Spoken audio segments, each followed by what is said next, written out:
Raising Your Inner Voice with Jay Foss. Hey, party people.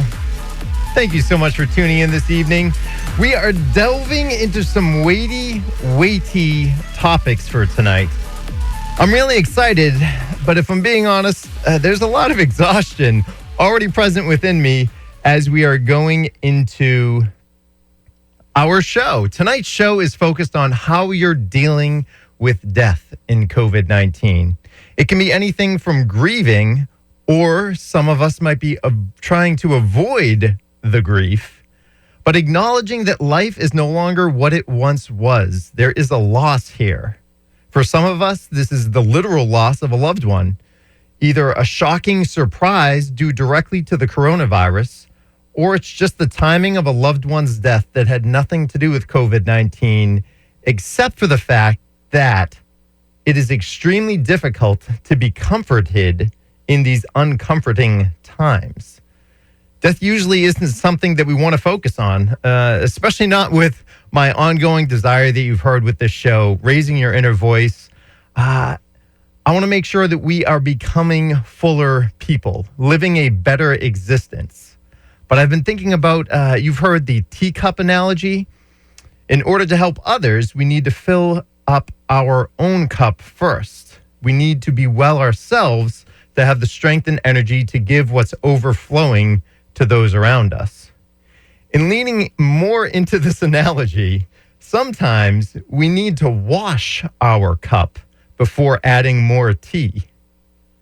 This conversation, I'm hoping, is a part of that washing and cleansing process and the self-care involved in dealing with all that life throws at us, including a worldwide pandemic that none of us can see, and looking at the hard parts of that, which are right in front of us, whether we want to acknowledge it or not. So, to welcome onto the show, I actually happen to have two grief experts here with me. First, I want to welcome Anita Pandolfi-Ruckman, who is the holistic psychotherapist and psychiatric nurse practitioner at a tender place in Rockport, specializing in grief and loss. And we also happen to have a more informal grief expert on the line, Joanne McInnes, RN, president and founder of Aberdeen Home Care in Danvers, and they specialize in elder care. First of all, thank you both for being here. What I'm going to start with is I was hearing another station family member discuss the Black Lives Matter movement, and to an amateur like myself, I could tell that he was very distraught about all the protests going on and what that means. And at the heart of it, he then shared that he wasn't able to actually physically be close to his mom while she was grieving for the death of her husband. And to me, that took an interesting perspective, because I saw that what his point was had nothing to do with the Black Lives Matter movement. It had nothing to do with protests. It had everything to do with the fact that he himself couldn't grieve, and he couldn't be there for his mom. So maybe that's something we should start off as, like, why is this something we need to address instead of kind of kicking the can down the road? So you're asking, why do we need to address our feelings of grief? And at this time of the pandemic, people have thought that they're, depressed or losing their focus and their attention, anxious. Why am I all of a sudden, I know there's a pandemic, but it's helpful when people can recognize that that's grief. And there's a lot of emotions that go along with the grief. There's fear, there's sadness, there's frustration, there's anger, there's uncertainty, there's anxiety. And so it's like the rug has been pulled out from under us, and we've lost so many things at once. Right. I think that is something that's unprecedented. We have a hard enough time dealing with one significant loss at a time. And that's what you're referring to. Many times those losses get buried. People tell us to keep busy. We don't grieve. And then when something like other losses come up, it revitalizes all that unclaimed, unresolved grief. Joanne, you probably see this in your population that's dealing with loss. The elders, that's kind of an everyday situation dealing with loss. It's not only the elders, it's the families. You know, Aberdeen is taking care of people at end of life sometimes, many times. We often partner with Care Dimensions, taking care of the private care side of what their patients might need. And it's if you sit back and just sort of watch it and try to stay out of the personalities, you can get a read on a family about how much grief the family has had, how much work they've done to resolve that grief, and how much is just left sitting there dormant, but not dormant. It's just a placeholder. It's just sitting there waiting for an opportunity to rise up. And the families that we're helping that really have a lot of buried grief or unresolved grief, boy, they're in a storm. I mean, they're in a leaky boat. Their boat has got all kinds of problems. It's got no motor. It's taking on water. It's headed in the wrong direction.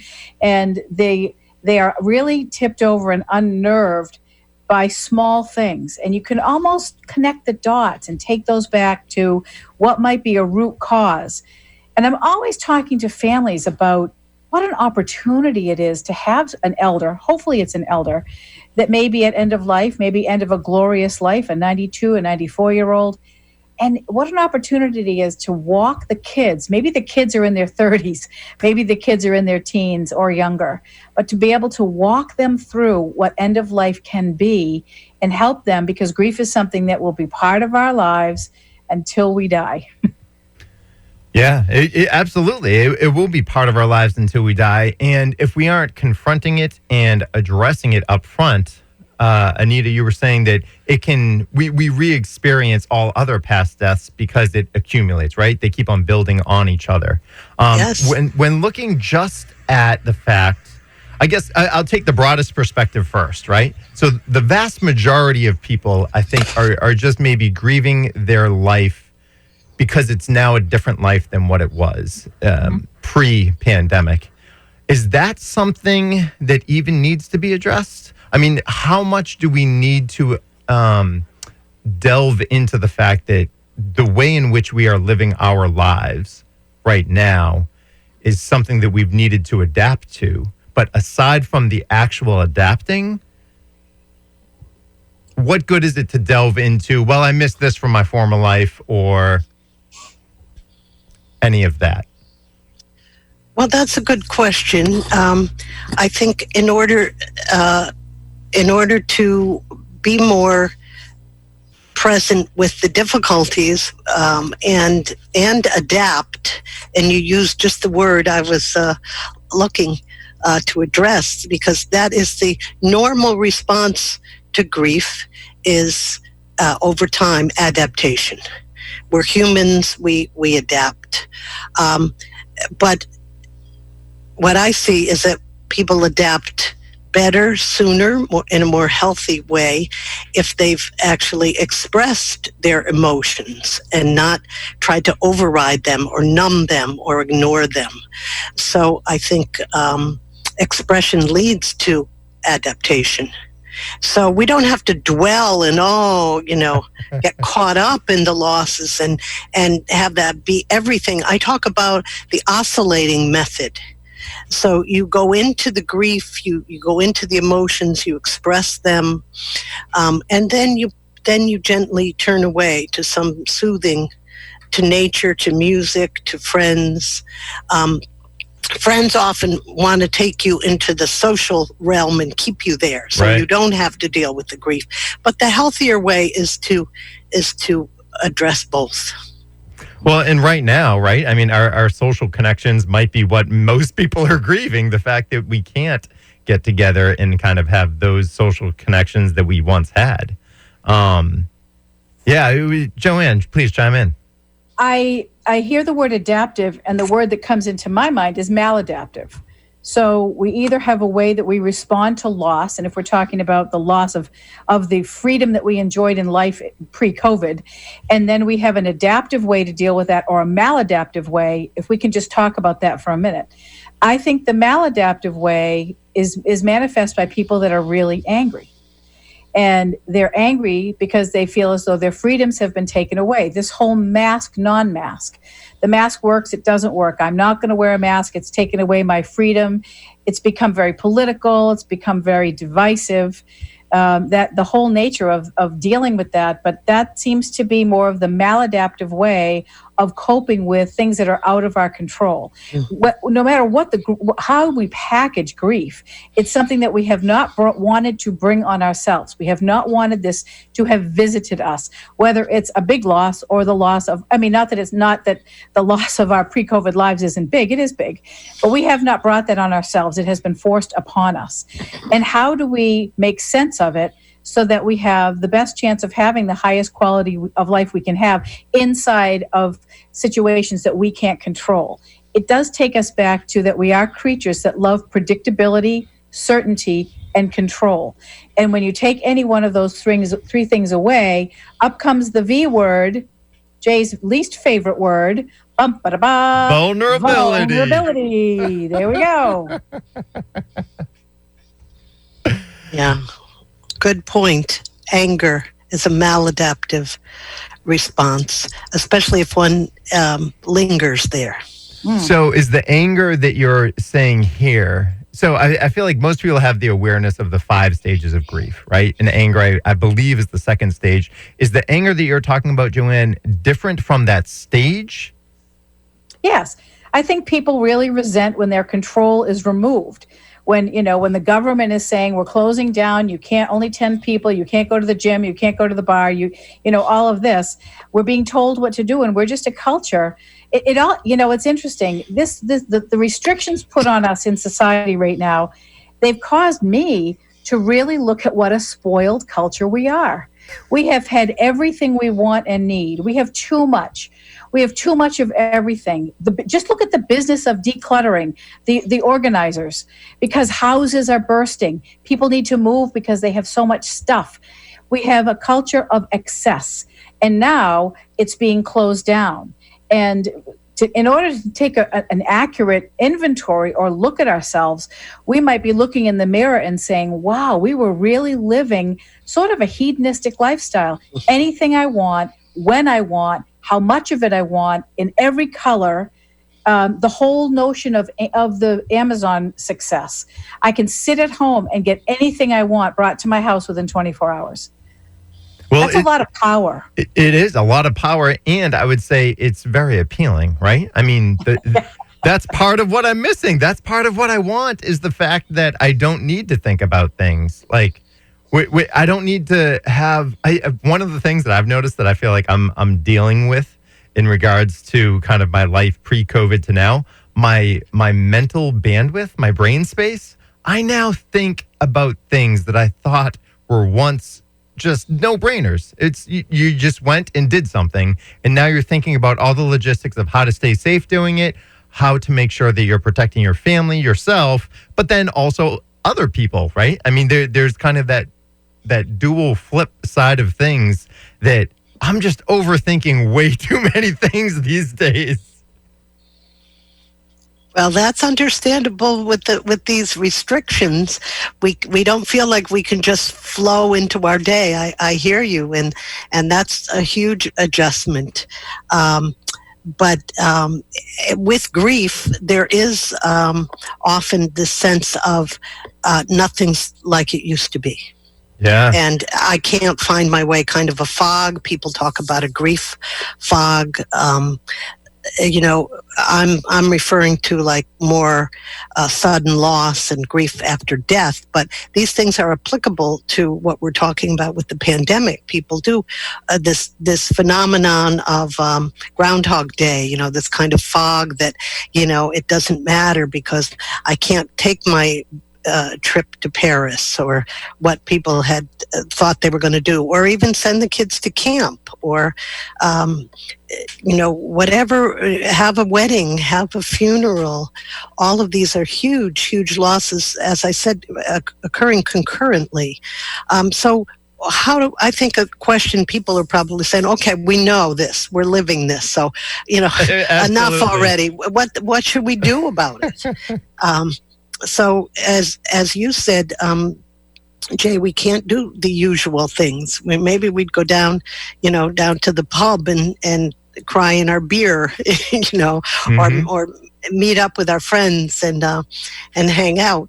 So what do we do? And Joanne, you referred to this phenomenon of being put back upon ourselves that the pandemic has done. So we look at our resources, and this is a tough but important time to really see what we're made of. And that's what I invite people to do. Really see what you're made of. Go deep. Ask the questions. A lot of the work I do when people come to me first for therapy is we do what we call values clarification. So the client and I help them explore, what do you really value? And they do a writing exercise. And so when you feel unmoored and in the fog, if you have values, then you can look to them. And those values will help you adapt. Joanne, you talked about, this consumer culture, and that many of us were spoiled. Our parents' generation, my parents' generation, the greatest generation, they went through a lot of hardship, and we really didn't. Us white folks. Now, that's a whole different thing. When we talk about having too much, I want to acknowledge that many people don't have enough as well. So, but this is putting us back on ourselves and toughening us up. And there are lots of wonderful forums. I think one of the things that's come up with the COVID, you both noticed this, I'm sure, are all the wonderful resources online, any hour of the day. Mm-hmm.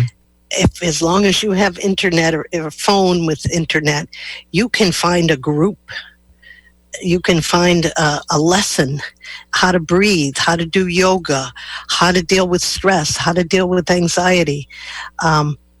So the information is there. Do we have the self-discipline to go to it? As we say as nurses, the medicine doesn't work unless you take it. Oh, that's a good line. Indeed. Well, for anyone just tuning in, you are listening to Raising Your Inner Voice with me, Jay Foss. I have on two amazing guests as we discuss grief and loss and what it means to be dealing with loss right now here in COVID-19. My guests are Anita Pandolfi-Ruckman, who's a holistic psychotherapist as well as a psychiatric nurse, and Joanne McGinnis, RN, president and founder of Aberdeen Home Care. We're going to take a short break right now, but we will be back in just a moment. If you have any questions for my guests, please give us a call, 1-800-370-1049. That's 1-800-370-1049. Thank you so much for being here. And we have a lot more to this topic. Let's be honest, we're not going to wrap this topic up today. This is an ongoing process. If you have any issues, topics, or voices that you think would be great to be heard on this show, please reach out, jay.foss@me.com. If you want to add your voice to the conversation, record a voice memo and email it to me, or tune in live Sunday evenings at 7 p.m. And welcome back to Raising Your Inner Voice. This Sunday evening, we are discussing grief and loss. And so far our conversation has been great. And I want to take it more to a literal interpretation. And I'll share this personally. Recently, my grandmother recently passed away, and she didn't die due to the situation that we're in. But in dealing with this, it's the hard part in grieving is even knowing how close you can be to other people, right? And making sure that I want to be comforted in this time, but I don't want to be judging and looking at my sisters in the way that they're grieving. And I want to respect those boundaries that we have as family. But in the process of all this, there are plenty of dysfunctional aspects of a family that come up when you're going through grief like this, because when there's a matriarch or a patriarch in any family who's passed on, it just brings up all these old routines that we all get into the habit and start playing our part in. So maybe I guess I could ask you, Anita and Joanne, what's the best way in dealing with a literal interpretation of moving on to a death in these times that we're dealing with? How do we proceed? I'll give it a whirl, and then we'll bat it over to the home run hitter, because we're exhausted as a people right now. We are exhausted from dealing with an unknown, and we all feel vulnerable already. So if you picture us like a very thin piece of wood, we are already sanded. We already have a very thin place in the middle because we've been worn down by how we're living. So on top of that, we're going to layer a very personal loss. So if we're talking about your grandmother for a minute, and this is a matriarch, we're talking about generations of relationship, many relationships. People are doing life review. What went well? What do I regret? What do I cherish? And then that also kind of feeds into your life. Okay, who was she to her children? Who am I to my children? And who am I to my parents? It really is that, like, the scales come off the eyes, and we are really assessing a very large orb or globe of relationships that can be very complicated. And it can be very overwhelming. Anita talks about grief brain and grief fatigue. It's exhausting.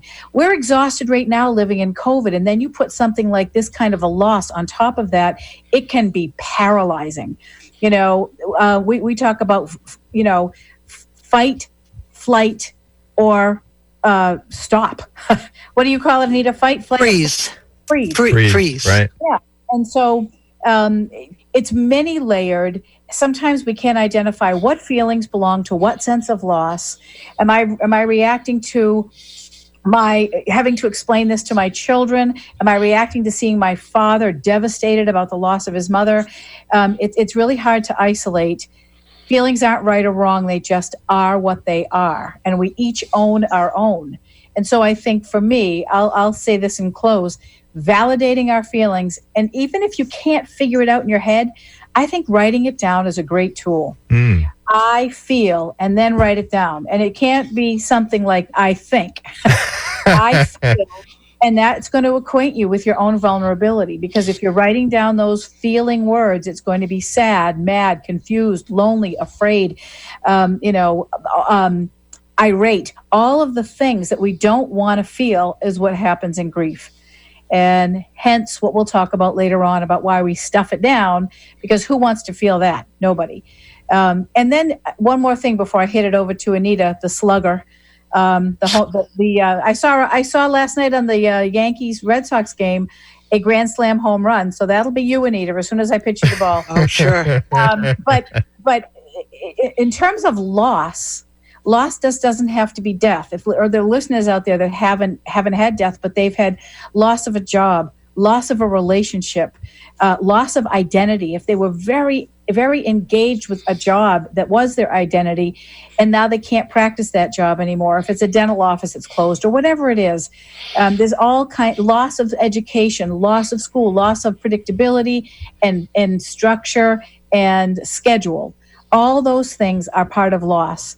And it evokes the same V word in us, that vulnerability, and that's what it evokes. And so I just think it's important to name it and title it, put some language around it that we might not even be able to come up with, and write it down. I'm telling you, that's a tool that has worked not only for me, but of hundreds and hundreds of people and families that I've worked with over the years, is get it on paper. Journaling. Great. I hear you. And often we say expression is the opposite of depression. So you've hit on a really important is being with the feelings. Many of us don't know how to be with feelings. We don't know how to identify feelings. As you said, Joanne, we go right into I think instead of I feel. So when there's the death of a loved one, and also during this time, I encourage people, slow down. And the one way you can handle grief and loss and all the emotions that go with them is to slow down. Get unbusy, not get busy. People will tell you when you're grieving, oh, just keep busy, like you can outrun grief. And you can't. and you're exhausted to begin with, and then to be busy on top of exhausted, that doesn't work. Then people aren't sleeping because they're so wound up. Right. So slow down, take care of yourself. You're, as Joanne pointed out, grief is work. It's like a program open in your internal computer system that's running all the time. And so when you slow down, you can tune into that and say, oh, I have to tend to my heart. That's where my feelings are, my heart. So slow down, take care of yourself, rest, cry, sing, and get a hold of yourself. Other people can't hug you, but you can hug yourself. Oh, you can't see me, but if you take your left hand and put it up towards your right shoulder, and then your right hand towards your left shoulder, and then lean in, then you've got a nice hold on yourself.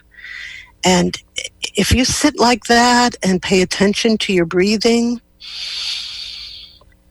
and slow down, then you're going to be able to access your feelings. You're going to be able to rest. Allow people to help you.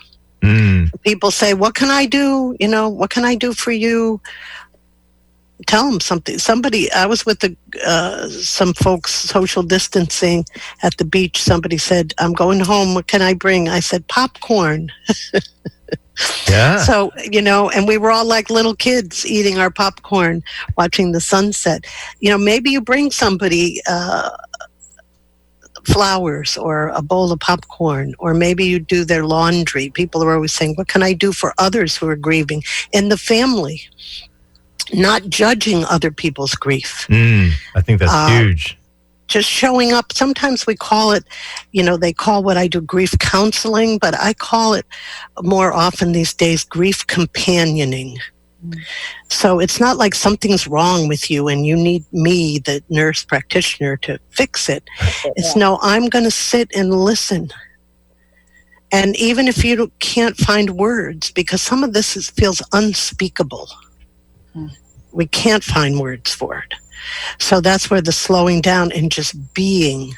And sometimes you need another person to witness your being, to bear witness, to be with you, even if there's no words that are spoken.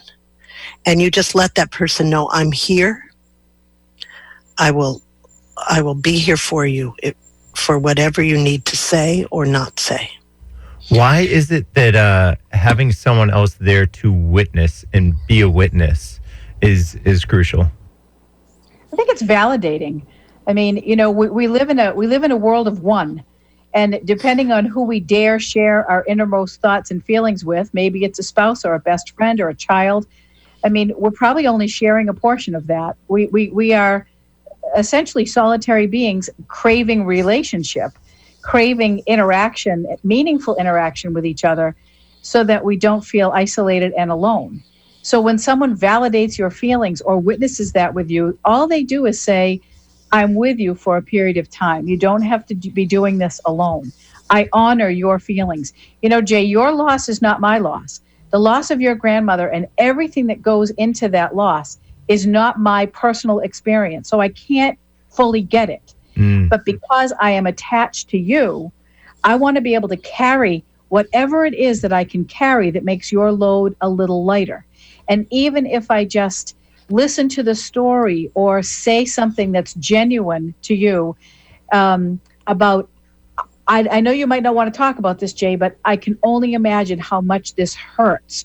And you might not be in a place where you can really let that go. You have to say, yes, it does. Thank you very much. Right. Thank you for your consent. Moving on. Yeah, what's next? But when you hear those words, I think you can tell authenticity from what is not. And you can tell people that if they could come over and pick up 15 pounds of your grief and carry it around for a couple of hours just to get it off your back, I think that you know who those people are. And then for me, there's a comfort in that. I might, in my grief, never have given people bags of dirty laundry. But when they showed up with something that I probably wasn't even going to eat, they were doing something that was extending themselves from a place of of sincerity and a place of honesty. And I think the one thing that I think grief has done for me in my life, it has let me see things more clearly than I could have seen things at any other time. It's as if the scales are washed away on your eyes and you have the opportunity to see things as they are for a short period of time until life comes back in, because you're pushing most of life away because you can't cope with it. And so you end up with this laser focus of vision. It's true that you have foggy brain and you really shouldn't be making decisions, but there's a piece of you inside that has laser focus, and it may be toward the spiritual or toward affection or toward whatever it is that makes you feel safe. You're able to identify that, hopefully. But there are silver linings in it, but hard to get to. That's why I think having someone like Anita, or whoever the Anita might be in your life, is a guide. You know, I don't see her role as counselor. I see us in the darkness, but she's got a flashlight and can say, "Uh-oh, you better pick your foot up here because there's a big trunk of tree that's fallen down." But it is nice to have a guide, you know, when you're in the darkness.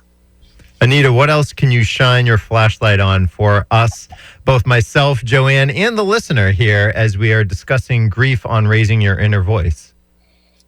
Well, I think the idea of having people there to witness your grief is very important, but also that goes back to that oscillating method. There's going to be time when you're alone and you want to develop like this holding on to oneself. And I remember the day that I realized, after I lost my daughter several months after her death, I remember sitting here thinking, well, nobody's going to come and fix me. You know, I'm going to have to do this work myself. And then I had the thought, well, the good news is you happen to be a healer and you know about healing. So now you're going to have to take care of yourself. So we may find that this work that we're doing with all these losses during the pandemic is a kind of training. We're kind of like in boot camp. You know, we could think of it that way, that, you know, I've been a student of Buddhism, Tibetan Buddhism, for several years now. And one of the big tenets of that Buddhism speaks of is impermanence. And that this is a fact of life, that things do not stay. So we're getting a big lesson in impermanence right now. And when someone we love dies, we think, how could this happen? But we always knew they were going to die. I mean, we're aware of that, you know, in our cognitive functioning. But in our heart, we don't think they're going to die, especially a child, our child. So, or our partner or our parent. We know that when we know, even ourselves, we know we're going to die, but we don't live as if we know we're going to die. So impermanence, people sometimes say to me, oh, you talk about death a lot, and that's so morbid, that's so depressing. Well, we can use this death awareness, as we call it, to live a richer, more meaningful life, to treasure every moment we have with our loved ones. We don't know how long we're going to have them. Treasure that sunset, treasure that musical piece, treasure the fact that we can find quietude. So one of the ways that we deal with grief also is in exploring, asking all the questions, like of ourselves, of our loved one, reviewing, as Joanne said, reviewing their life. And another thing I might say when I'm first sitting with a grieving person is, tell me about, you know, Jay, tell us about your grandmother. You know, that's doing the grief work, is to be with the person.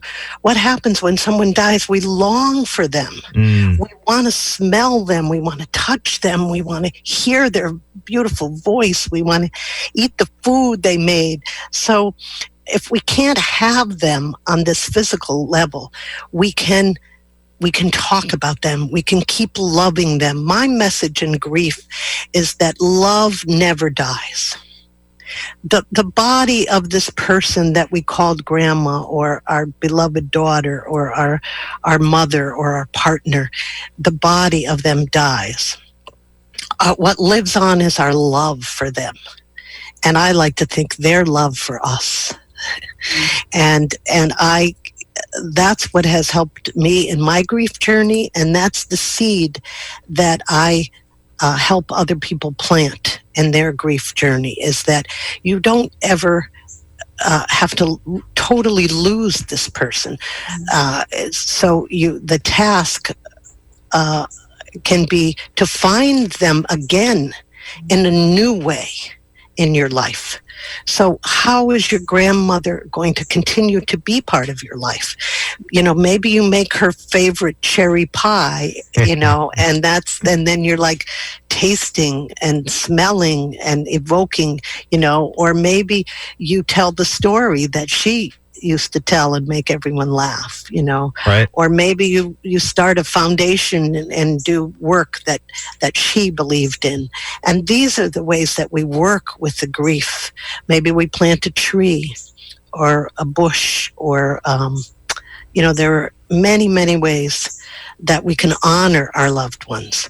So this is lengthy. This takes years. It might be the rest of our lives that we're weaving our loved one into our life.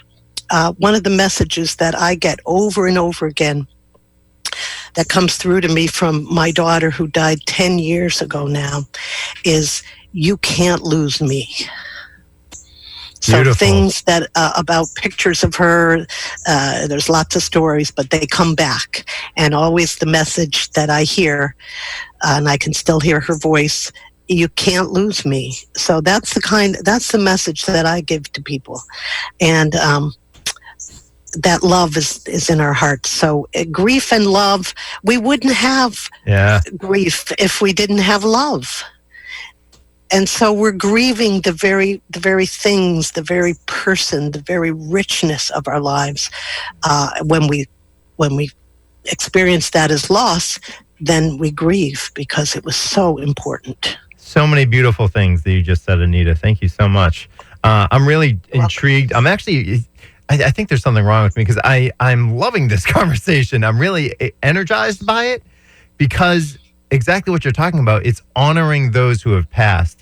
It's giving meaning and sharing that love. I mean, so many things. We are going to continue this conversation. We do have to take a quick break. And when we get back from the break, we will be discussing good grief and what good grief might look like, and how to continue with that on Raising Your Inner Voice here on North Shore 104.9. Feel free to give a call in if there's anything you'd like to chime in about. 1-800-370-1049.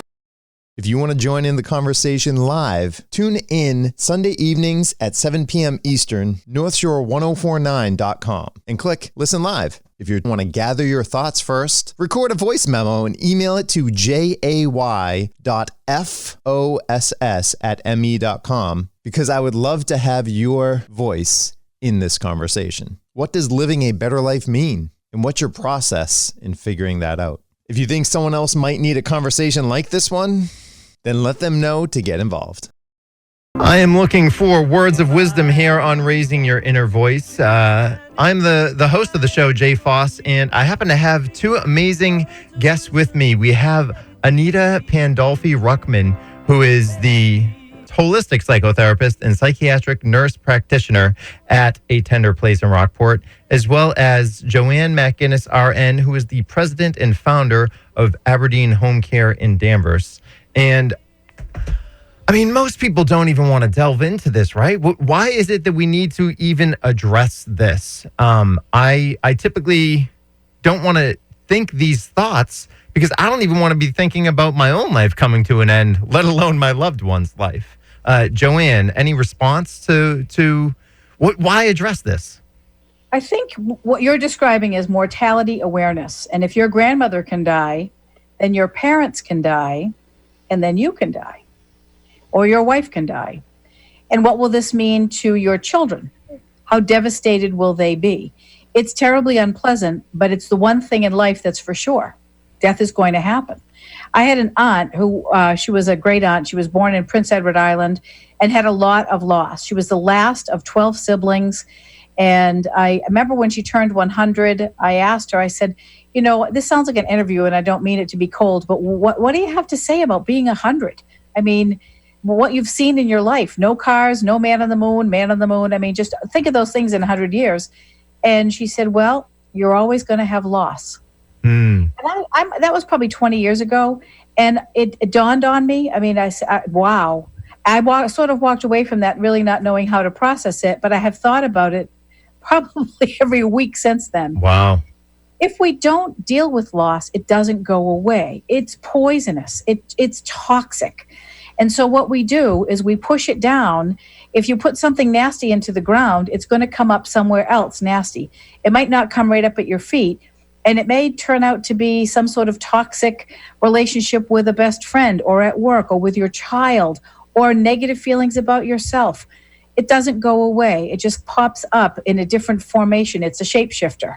And so what do we want, most of us? We want to live as authentic a life as we can with as much quality and purpose as we can. Well, if we're true, if that's what Anita talked about in her value statement, if that's a value statement that I can identify for my life, then dealing with the negatives is going to be something that's probably one of my biggest challenges. Everyone says you learn more from negative relationships than you do from positive, or you learn more from disappointment and sadness than you do from joy and happiness, because it teaches you things that may be hard lessons for you to learn. But, you know, you put something into the fire and it comes out refined.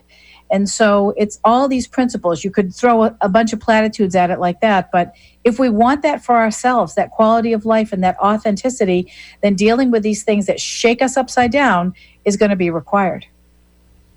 Joanne, with you talking, it brought to my mind it's better that cliche catchphrase of it's better to have loved and lost than never to have loved at all. So if I am seeking that and I am searching that out, how can I grieve properly if there are no wrong feelings? All I need to do is lean into the feeling. How can I grieve better? Well, better than what? I don't have the alternative. Grieving itself is in our culture is an accomplishment. So I talk about the courage. It takes courage to grieve, because society is encouraging us not to grieve, to just get over, move beyond, get busy, have closure. It's like I was reading one of my mentors about grief, Dr. Kathleen Shear from Columbia University. She said, closure is what you have in a real estate deal, not in grief. So don't be looking for closure. You know, it's as I said, ongoing relationship. So how can I do grief better? Well, there are what we call tasks of grief. So sort of things, and we talk about it as grief work. So what's the work of grief? It's to deal with the reality of the loss. It can take us months, years to really fathom that our loved one is gone. Just as we can't believe really that we're going to die, when somebody does die, it takes a long time to really accept the fact that they're gone. So that's part of the grief work, is accepting the reality and then working through the pain of the grief. So that's the part we don't want to do. You know, we don't want to feel the pain. So it's easy, and people get trapped in, using substances to numb the pain. So again, the oscillating method, you don't have to drown in the grief, but you want to address it too. And then there's adjusting to a new world without the person physically present. So how do you go on living? How do you have a world? How do you live in a world without this person? And every loss you see is different, because every relationship is different. So just because you have two people, they both lost a parent, one might have had a terrible relationship with the parent, or really, really difficult, and there might even be a sense of relief that the parent is gone. Right. Whereas another person was very, very close. And so that's a different kind of a loss. But every relationship is unique. So every grief journey is unique. And then we have to find that person, as I said before, in a new way. We have to realize what's our, as you use the word meaning, we're looking for meaning. What meaning do we make of that person's life before they died, of their life? What do we make of their life now that they're gone? What do we make of our life without them? What do we make of our relationship with them? What do we make of their death? If it's a traumatic death, if there's unfinished, there's a lot of questions that have to be asked about why they died. Could I have saved them? Guilt, shame, what we call the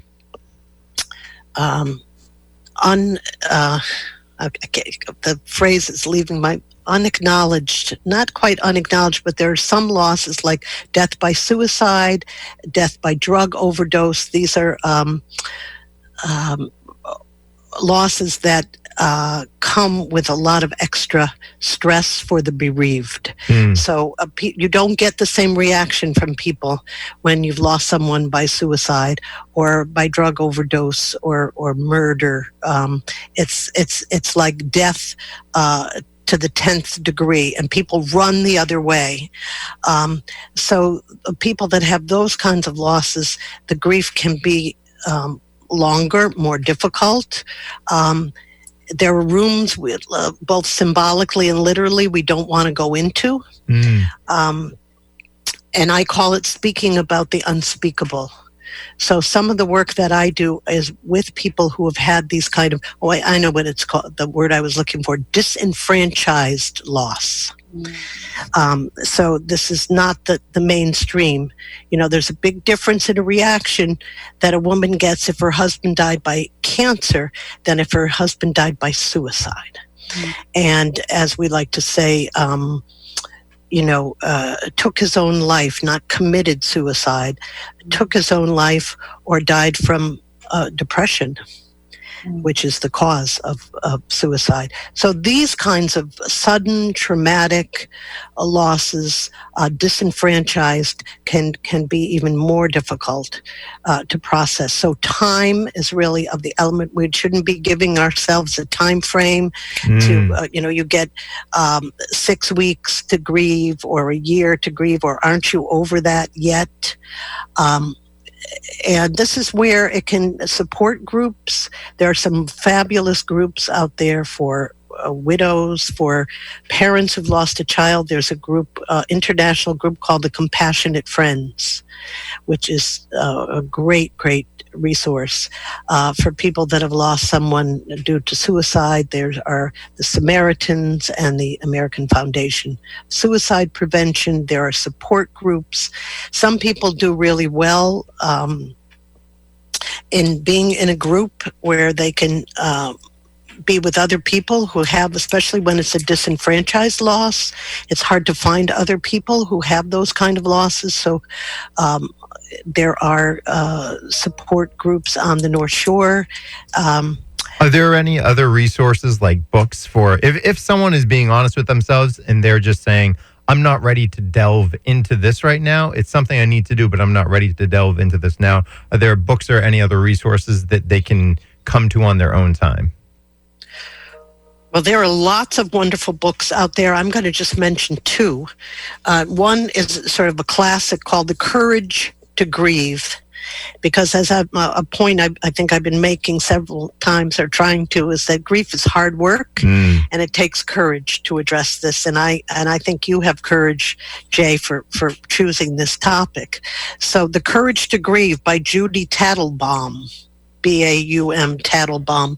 And then probably my favorite book that's had the most impact for many, many people that I work with is a book called Permission to Mourn. And A New Way to Do Grief by an amazing man called Tom Zuba, Z-U-B-A. Permission to Mourn by Tom Zuba. This book is written like a poem. And so when you're in that grief brain and you're a book, I'm not going to read a book. That's the last thing I'm going to do. Somebody can read this to you because it flows like poetry. And he speaks in a way right to your shattered heart. And so I've read this to clients who came in here and just, this like, wow, this guy gets it. One of the chapters is hold on, hold on, hold on. When you feel like you can't do it any longer. This man lost several family members over a period of years, a child, 2 children, and his wife. And so he knows the territory, and he goes right to it. Talk about vulnerable, Jay. And so when people are ready for it, when they're ready to hear those words, I know in my early days of grief, I felt totally vulnerable, raw. But if somebody had read this to me, it would have been like a bomb. And I don't mean B-O-M-B, I mean B-A-L-M. Good clarification on that. Anita Pandolfi-Ruckman, Joanne McInnes, thank you so much for being on Raising Your Inner Voice this evening. We are going to go out with a special rendition of the Beatles' Let It Be. This version is done by Bill Withers. I think it uplifts our energy and leaves us in a special place. So until next time, please be kind and gentle with yourself and share that grace with others.